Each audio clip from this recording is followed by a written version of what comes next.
O nosso assunto agora vai ser o Flamengo, porque o Pedro Ivo Almeida está chegando com os destaques do rubro-negro carioca. Pedro, primeiro lugar, para todo mundo eu vou perguntar isso. Onde está, como os Estados Unidos, aquele país mais esparramado que o Brasil? São vários fusos. Aqui 6 horas e 32 minutos. Quero saber se você está 1 hora menos, 2, no mesmo horário. Abraço para você, Pedro. Tudo bem por aí?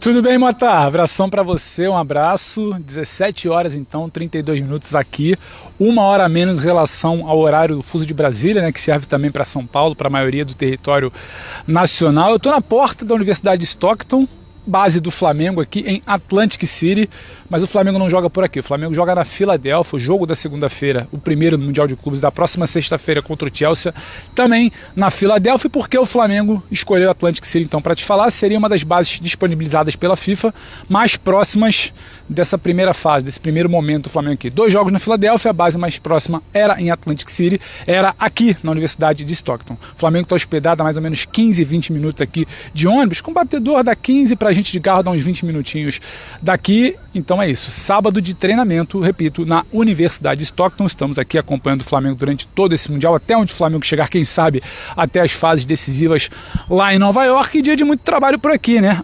Véspera da estreia no Mundial de Clubes, Felipe Luiz comandando atividade tática neste momento, finalzinho de atividade aqui às 5h30 da tarde praticamente, né, em Nova Jersey. Atlantic City fica em Nova Jersey, no estado de Nova Jersey, e com novidades. Gonzalo Plata 100% liberado, à disposição da comissão técnica para essa estreia. De La Cruz não vai participar, está fora da partida do primeiro jogo contra o time tunisiano do Esperance.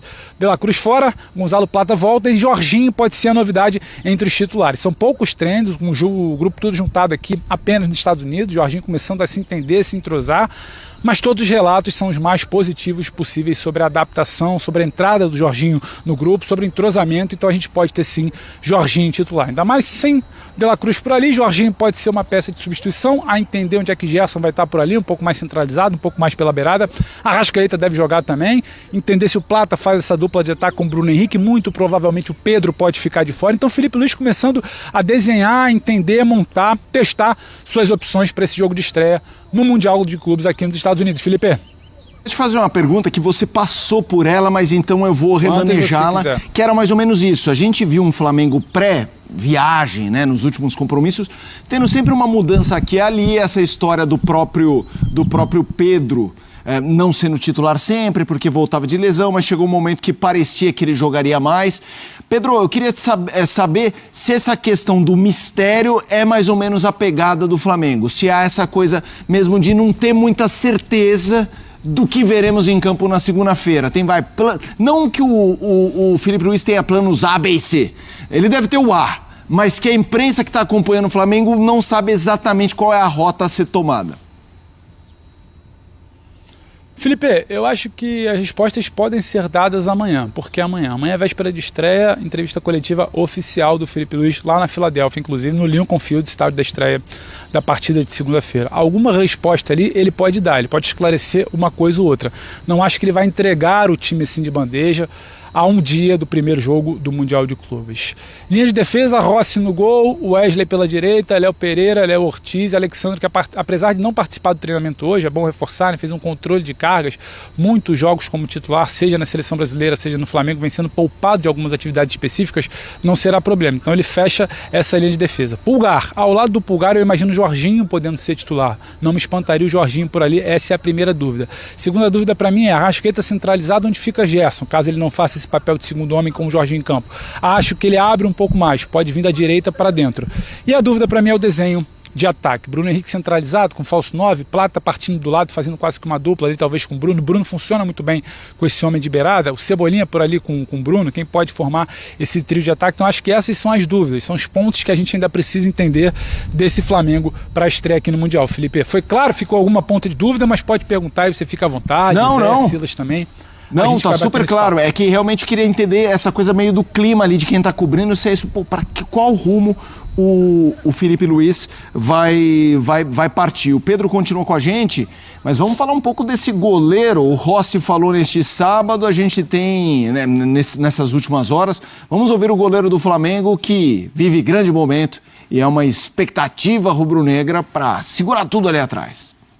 Ni eu ni ninguém vai querer que tenha pênalti no jogo e menos ainda chegar a uma disputa do pênalti. Obviamente sabemos que nessa competição aqui pode acontecer, mas eu pessoalmente, nesse sentido, eu tenho confiança se acontecer, mas a gente tem que fazer grandes jogos para tentar não chegar nesse momento. Não, na questão pessoal, o que eu posso falar assim, desde a minha melhor fase, como falei, obrigado. Mas isso é no dia a dia, nos treinos na academia, treinos no campo. Sentir que sou também, que posso ajudar o time dentro do campo, dentro do jogo. Isso acho que na cabeça do jogador faz muita diferença, porque quando um jogador sente que é importante, sente que pode dar mais ainda, então é isso, é continuar evoluindo para cada dia tentar ser melhor e cada dia ajudar o time mais um pouco do que cada um vem ajudando. E no pessoal é isso, eu sempre vou falar que tenho que continuar evoluindo, não sou o melhor e tampouco o pior, e isso é questão do dia a dia, continuar evoluindo para cada dia demonstrar por que estou aqui, porque hoje estou em uma boa fase e porque sou o goleiro do Flamengo e hoje o time está muito bem também. Vamos lá, a gente tem bastante para falar do Flamengo, óbvio. Time forte, tem grandes oportunidades de fazer um bom Mundial, mas eu acho que é sempre bom respeitar qualquer adversário. O Esperança é um time da Tunísia. O Flamengo vai correr nessa segunda-feira, hein, Silas? Eu quero te ouvir sobre esse jogo. Com certeza disso, mas o Wesley vai correr também, tunisianos. Fiquem preparados, porque o Wesley também corre pra caramba, o Alexandro bem, trabalha bem, o Plata tá voltando, né? Opa! O La Cruz ainda parece que vai esperar mais um jogo, para talvez entrar na segunda rodada, mas o Flamengo tem uma galera ali na frente que, se precisar também... Agora, é um jogo onde o foco tem que estar lá em cima, principalmente dos brasileiros. Porque quando você fala, vai enfrentar um time de Portugal, vai enfrentar um time da Suécia, por exemplo, um italiano, uma concentração é uma. Aí você fala, vai enfrentar um time do Egito, vai enfrentar um time da Arábia, vai enfrentar um time da Tunísia. A tendência é, inconscientemente, o cara, não, vamos preocupar com os desafios. Silas. Fala. Sim, Pedro. Não, só para entrar, desculpa te cortar, mas só para entrar nesse papo, a impressão que eu tenho daqui é que é justamente o contrário. Tem um respeito até muito grande a todo momento que o Flamengo vai falar do time tunisiano, que é de evolução de futebol africano, que é não tratar como uma força, sabe, ali um pouco mais distante no grupo. O Flamengo está encarando essa partida muito naquela de não sabemos tanto do futebol tunisiano, tem uma evolução muito grande do futebol na África, citam muito o exemplo da turma que foi surpreendida com o Marrocos na Copa do Mundo. Então, só para te pontuar isso também, como é que o Flamengo está dando esse peso a esse jogo. Fala-se muito também do mental, de não dá para entrar com a guarda baixa, não dá para entrar com a marcha um pouco mais lenta, que o primeiro jogo pode ser até o mais complicado. Não, e isso é uma forma também do Felipe trabalhar, né? Sim. Felipe, todos os jogos, ele trabalha a concentração lá no alto. E também, né, Pedro, Ivo, tem a questão do Central Córdoba, esse ano, que o Flamengo foi surpreendido no Maracanã, Peñarol o ano passado, ou seja, então assim, isso tudo é bagagem suficiente, experiência num passado recente para transportar agora para esse momento, que é um momento, poxa, que todo mundo quer estar nele, né? Os jogadores querem estar nele, Arrascaeta, seleção uruguaia, aí tem o Wesley, Alexandro, puxa, tem os zagueiros, muitos jogadores o Plata na seleção do país dele. Léo Ortiz, né? Léo Ortiz, Arrascaeta, seleção uruguaia, Pedro, jogando. Pedro, possível centroavante da seleção brasileira. Então, assim, tem muita gente importante e os nomes deles também estão em jogo. Não é só a questão de ter um nome de um Flamengo que é gigante, mas cada um também vivendo um momento. Eles buscaram isso. Então, nada mais justo e melhor do que, né, eles se entregarem a esse Mundial. Eu queria fazer uma pergunta para o Pedro, manda, Zé. Aproveitando que ele está lá. Fala, Pedro, prazer tê-lo aqui conosco. Fala, Zé. Ô, Pedro, você falou sobre um ponto que me chama a atenção, né? Você falou o Felipe está trabalhando sobre o mental, né? Sobre o psicológico, o lado de respeito ao time e tal. Infelizmente, eu vou tocar num assunto que tem que tocar, né? Porque desde que surgiu essa história, ele não foi o mesmo jogador, que é o Bruno Henrique. O Bruno Henrique até então era suspeito, estava sendo investigado e me parece que agora em Brasília foi pedido, né? Indiciamento dele, a defesa tentou fazer um acordo e tal. Como é que você acha que isso pode cair aí ou no vestiário, né? Ou que o vestiário muitas vezes blinda isso, mas no comportamento do Bruno, você que está aí no dia a dia, você consegue perceber algo diferente nele? Porque ele é um jogador importante para o Flamengo e desde que surgiu essa história, ele está jogando abaixo daquilo que nós já vimos jogar, né? Zé, importante a questão, e eu vou trazer para o debate outro nome também, que é o do Gerson. O Gerson sai do Brasil num Aeroflá que era para ser de muita euforia, de muita festa, uma agenda muito positiva ali do Flamengo embarcando para o Mundial de Clubes. O Gerson sai de lá xingado, chamado de mercenário, torcedor mostrando nota de R$3, o noticiário se torna até um pouco negativo e a chegada aqui nos Estados Unidos fica um pouco carregada. Então, para trazer do Gerson e do Bruno Henrique, porque a leitura é uma para os dois, é uma para o mesmo cenário, é única. O Flamengo entende que ele está bem distante do cenário de protesto contra o Gerson no Rio de Janeiro, do cenário de noticiário do Bruno Henrique na Justiça Brasileira e do cenário da torcida muito próxima, trazendo isso para dentro do ambiente. O hotel raramente reúne mais do que 5, 10 torcedores ali, todos os torcedores com uma característica absolutamente diferente daquele torcedor que vai para o aeroporto, que vai para a porta do CT, que protesta. É um torcedor que nunca viu o Flamengo, é criança que nunca viu o Flamengo, é pai que não vê o Flamengo há quase 20, 30 anos, que mora aqui há muito tempo nos Estados Unidos. É gente que está passando por ali de curiosidade e pergunta se é um time brasileiro, quem seria. Então, é um ambiente de tanta tranquilidade que outros jogadores foram bater perna na cidade, fazer compras, conhecer a orla de Atlantic City. Então, assim, há um entendimento dentro do Flamengo que eles estão indiretamente ali, ou inconscientemente, blindados. Aquele barulho não entrou no avião, aquele barulho não decolou aqui para os Estados Unidos. Então, nesse momento, o Flamengo entende que está num cenário mais favorável, está onde poderia estar da melhor maneira. Longe do tumulto noticiário, longe do protesto no Brasil. Dentro de campo, impacto de dia a dia, cabeça do jogador, a gente só vai poder saber quando a bola rolar ou quando a gente puder conversar diretamente com um dos dois, o que eu acho até pouco provável. O Flamengo não deve escalar Gerson e Bruno Henrique para entrevistas coletivas nos próximos dias. No máximo, algo rápido ali de saída de campo, no máximo, algo rápido ali de zona mista, também acho pouco provável que eles falem. Hoje o Bruno, inclusive, na saída do hotel para o treinamento, foi o jogador que mais interagiu com a torcida, falou, autografou, tirou foto, sabe? 5, 6 pessoas ali puderam ter oportunidade de interagir com o Bruno. Então, me parece que o afastamento físico está fazendo, entre aspas, bem nesse momento para dois jogadores que sim, devem estar com a cabeça pouco tranquila, ou menos tranquila do que deveria estar, ou menos tranquila do que os outros companheiros. Então me parece que o Flamengo trabalha com esse cenário de distanciamento do problema, isolamento aqui para treinamento e foco total, pelo menos é o discurso deles aqui no Mundial de Clubes. Eu vou querer te ouvir sobre o tema, Zé. Eu só vou dar um abraço no Pedro, que vai voltar aqui no Sport Center e vai voltar na programação da ESPN com mais detalhes, mais informações. Abraço, bom trabalho por aí, Pedro. Até já. Falou, Felipe, um abraço. Eu quero perguntar para vocês dois sobre esse gancho, né, sobre esse assunto, a história do Bruno Henrique e do Gerson. Vamos lá, o que o Flamengo... Do Gerson tem mais um detalhe, hein, Fê, que a gente acho que precisava conversar. Você acha que ele perde espaço na seleção brasileira com essa transferência? Acho que sim, mas é que eu acho realmente que como o Flamengo está em vias de uma estreia muito grande, eu vou até focar na história do Flamengo, porque, vamos lá, o que o Flamengo, o Palmeiras, o Fluminense e o Botafogo vão viver agora é uma coisa muito especial. Né? A gente estava batendo ontem no Equipe F sobre a coisa do desfrutar, o Zupac falando sobre isso. E eu acho mesmo que o torcedor dessas equipes tem que curtir, cara. Tem que curtir, porque é isso. Vai ter um primeiro jogo, pode ganhar, pode perder, vai ter um segundo, não é aquela coisa, nossa, se for... Porque o que ficou do Mundial recentemente era uma coisa meio maluca, né? Você vai lá, ou você passa mal, é um feito, tá lá, mas aí volta constrangido, e mas não tem mais jogo. Curtam, aproveitem. Mas tem dois problemas, aquela coisa, tem um bode na sala. A história do Bruno Henrique é uma, e a do Gerson virou uma. Que nesse contexto do Flamengo, pensando como eu acho que são contextos, são coisas importantes, tá? Não estou diminuindo, mas que não podem atrapalhar. Numa hora dessa, você vive, trabalha tanto para viver, como isso é num grupo.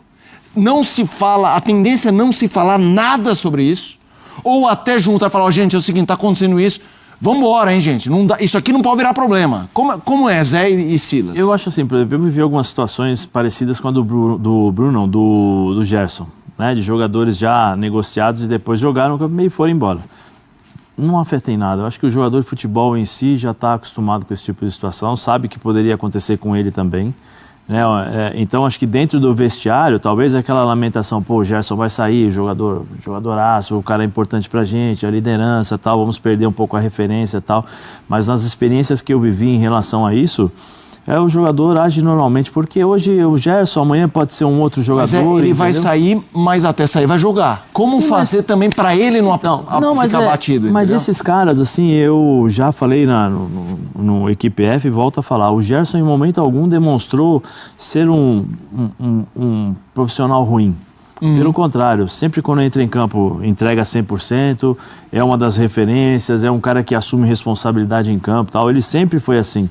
Então até essa questão de, é traidor, não é traidor? Não é traidor, eu acho que a vida de qualquer profissional, você trabalha, você faz bem o seu trabalho, você é reconhecido, você recebe uma oferta de trabalho, você leva para as pessoas que estão ao seu lado, analisa, isso é bom, isso é ruim, o que vai me acrescentar, o que não vai me acrescentar, o que pode me tirar, e depois você põe os prós e os contras e decide. Eu acho que a vida de todo profissional é assim, mesmo os caras que estão nos assistindo ou os torcedores que foram xingar o Gerson, se eles estiverem trabalhando e receberem uma oferta maior, é lógico que eles vão chegar e falar para o patrão, estou indo, tenho uma oferta melhor e vou trabalhar. Isso é a questão do profissional. Em qualquer situação. É que o lado do jogador de futebol, você tem um lado da paixão, você tem o lado do torcedor. Querendo ou não, o jogador de futebol, ele entra na casa do torcedor. Ele faz parte da família, porque você vê crianças, muitas vezes, transformando um jogador de futebol num ídolo, numa referência. O jogador preferido do pai, que quando tem o filho, coloca o nome no filho. Ou seja, você tem um lado sentimental que muitas vezes o jogador não tem.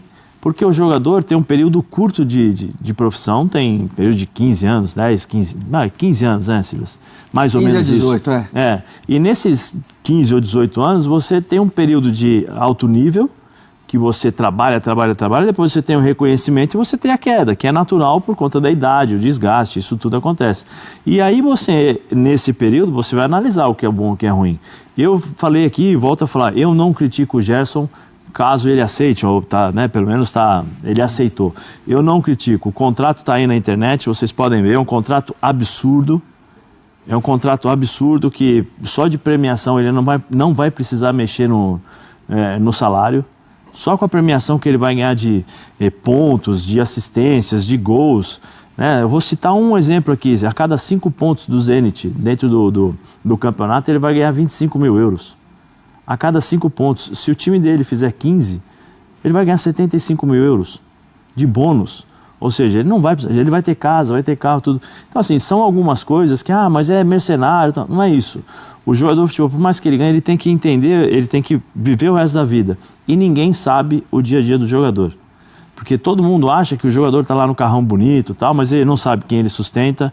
O Silas está aqui, o Silas sabe do que eu vou falar. Se você pegar 10 jogadores, no mínimo, 50% ou 60% é a mesma história. Tem que sustentar a família, tem que sustentar uma série de pessoas, várias pessoas, é arrimo de família, um monte de coisas. Então, assim, eu não critico o Gerson, não acho e nem vou julgá-lo por aceitar essa oferta, caso ele aceite, porque eu acho que é um profissional. Como o Silas falou, vai perder a seleção? Talvez, provavelmente, né? Provavelmente sim. Mas tem o papo que, pelo menos nas informações que nos passaram quando ele estava na seleção, que ele conversou com o Ancelotti. O Ancelotti falou para ele, independente do campeonato onde você estiver, nós vamos observar e aí nós vamos pesar o grau de dificuldade, quantas partidas você jogou, para daí fazer a convocação. Então, assim, eu acho que a conversa está ali, as coisas estão claras. E em relação ao Bruno, eu acho que é uma situação muito mais séria do que a do Gerson. Também acho. É muito mais séria, é uma coisa muito mais forte, porque pode encerrar com a vida do Bruno em relação à questão do lado do futebol. Porque é uma denúncia no Ministério Público, o cara lá, o apostador, já confirmou que já sabia que ele iria tomar cartão. Então, assim, bem